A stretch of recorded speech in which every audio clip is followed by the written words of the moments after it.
du travail mise en œuvre par l'ANEM vise à donner accès à des informations personnalisées et rendre les usagers plus autonomes dans leur démarche, tout en facilitant le rapprochement entre la demande et l'offre d'emploi. Pour cela, l'ANEM a mis en place, elle a modernisé son site anem.dz tout en mettant en place les services en ligne pour les utilisateurs, donc tous les utilisateurs de l'ANEM, à savoir les demandeurs et les employeurs. Et cela tout en utilisant une nomenclature des métiers et emplois. Le service en ligne donc est composé de 3 espaces, un espace aux demandeurs d'emploi, un espace aux employeurs et un autre espace pour l'agence. Cet espace permet aux différents utilisateurs de créer leur espace et de bénéficier ou bien de l'inscription ou bien des offres d'emploi qui peuvent être mises directement sur le site. Donc la nomenclature elle a été mise sur notre système, qui est un répertoire qui permet de classer et lister les métiers et les emplois selon les similitudes des contenus, des activités et des compétences de base communes. On appelle ça le cœur de métier. Donc le référentiel de métier NAM est désormais intégré dans le nouveau système information reçue de la NAM. La prise en charge des offres et des demandes d'emploi devient plus efficace. Le référentiel métier est utilisé par l'ensemble des partenaires de la NAM, donc à savoir les entreprises, les organismes de formation et les organismes privés de placement. Et donc pour la NAM, donc comme on a dit, c'est un référentiel métier qui permet d'identifier précisément chaque métier existant en Algérie. Le répertoire permet aussi à chacun, recruteur comme demandeur d'emploi, d'identifier les compétences requises pour un métier. Il facilite ainsi le recrutement de la recherche, et la recherche d'emploi. Donc la NAM, c'est 422 fiches métiers et 5479 appellations. Elle est organisée selon une architecture, une arborescence, donc autour de 16 secteurs, 87 domaines, 36 sous-domaines et 422 fiches métiers. Le référentiel, donc métier NAM, est désormais intégré dans le nouveau système, bien sûr, donc comme on l'avait dit. Donc la NAM a été mis en place dans le cadre de sa modernisation, bien sûr. L'ANEM a conçu en partenariat avec son homologue français Pôle emploi la nomenclature algérienne des métiers et emplois avec la contribution d'un large réseau de partenaires. Donc même les entreprises, les organismes de formation et les fédérations, afin de constituer un référentiel national des métiers. Donc l'ANEM actualisé permet une meilleure identification des besoins en formation et favorise le rapprochement de l'offre et de la demande. Ce référentiel offre un langage partagé sur les emplois et les métiers afin de faciliter le dialogue entre les différents acteurs du marché du travail. Et j'aimerais bien donc là parler un peu de l'utilisation de la nomenclature avec nos partenaires. C'est pour attirer votre attention, juste pour c'est déjà utilisé par plusieurs employeurs afin de nous permettre de faire un meilleur rapprochement et vous trouvez les candidats les plus adéquats. Il vaudrait mieux utiliser la nomenclature pour définir exactement le métier que vous recherchez. Même si une entreprise ne possède pas une nomenclature, ne possède pas, c'est-à-dire des appellations propres, nos conseillers, ils sont là pour vous trouver l'appellation la plus proche, la plus adéquate pour le poste que vous cherchez. C'est-à-dire ça, c'est pour nous faciliter, en même temps pour nous et pour vous, la tâche pour vous trouver les candidats les plus adéquats. Donc la fiche métier NAM est un descriptif détaillé de chaque métier. Elle se compose de 10 rubriques. Donc chaque rubrique est pour finalité de traiter un aspect du métier. Donc excusez. Bon, les rubriques, donc il y a le code, il y a l'intitulé de la fiche emploi métier, il y a les appellations, il y a les définitions, et l'accès à l'emploi métier, le lieu de travail et l'activité de base, ainsi l'activité de base et compétence de base et l'activité spécifique et la compétence spécifique. Bon, pour les appellations, excusez. Alors, le code, c'est une codification alphanumérique. Elle est attribuée à chaque fiche métier emploi. L'intitulé, bon, il s'agit d'un concept générique, représentatif de l'ensemble des emplois de l'agrégation. On peut vous citer des exemples comme le design industriel, réception en hôtellerie. La définition, donc, elle permet à sa simple lecture d'avoir une vision d'ensemble des métiers. Elle a pour objet de décrire la mission, c'est-à-dire le cœur de métier, et les finalités, c'est ce qui est attendu en termes de résultats.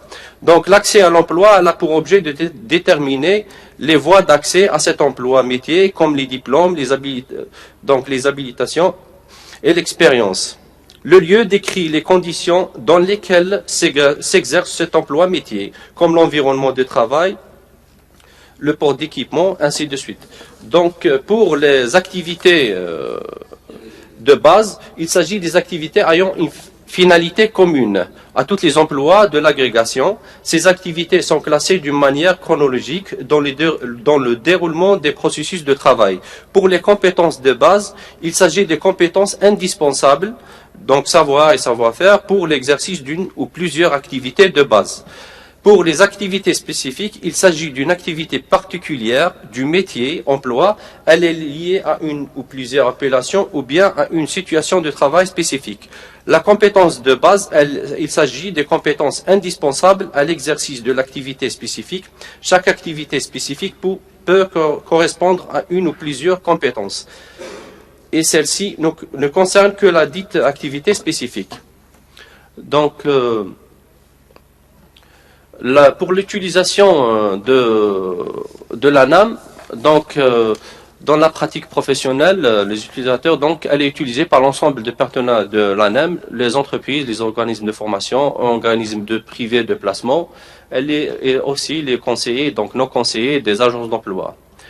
C'est un outil d'intermédiation pour les conseillers et les autres utilisateurs. Elle s'intègre dans le système de rapprochement pour rechercher d'offres et les offres et les candidatures.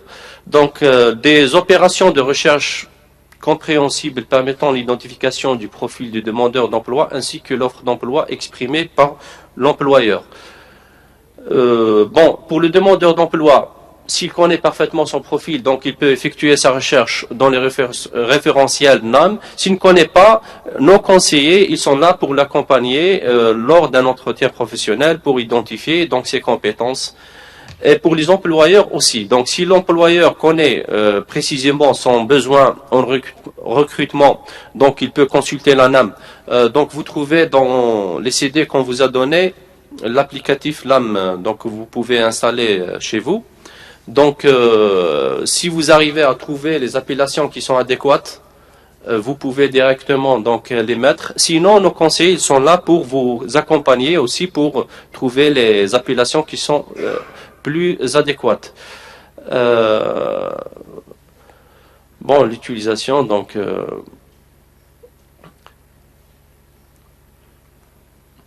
Donc vous pouvez aussi trouver la nomenclature sur notre site www.nam.nm.dz.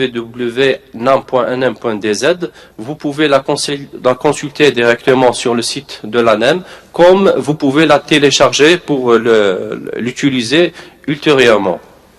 Donc ça c'est pour la nomenclature.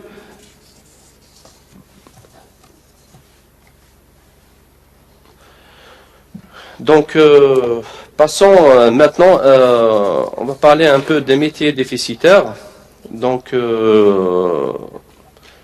des diplômes importants, donc des problèmes importants d'inadéquation entre l'offre et la demande sur le marché de l'emploi et la mobilité insuffisante des travailleurs sont préjudiciables à l'emploi. Ces problèmes d'inadéquation se posent Avant tout, en termes de qualification, elle se caractérise par un excédent de main-d'œuvre peu qualifiée et un risque de pénurie de travailleurs qualifiés dans certains domaines. Pour favoriser l'appareillement entre l'offre et la demande d'emploi et améliorer la mobilité entre les secteurs, donc il serait bon de développer une formation tout au long de la vie, tout en renforçant son efficacité. La pénurie, donc, elle indique que les employeurs éprouvent des difficultés à trouver des candidats adéquats. Les métiers en pénurie peuvent découler d'une part d'un manque de candidats, notamment trop peu de personnes diplômées dans ces domaines, et d'autre part d'un manque de compétences adéquates ou de conditions de travail moins favorables.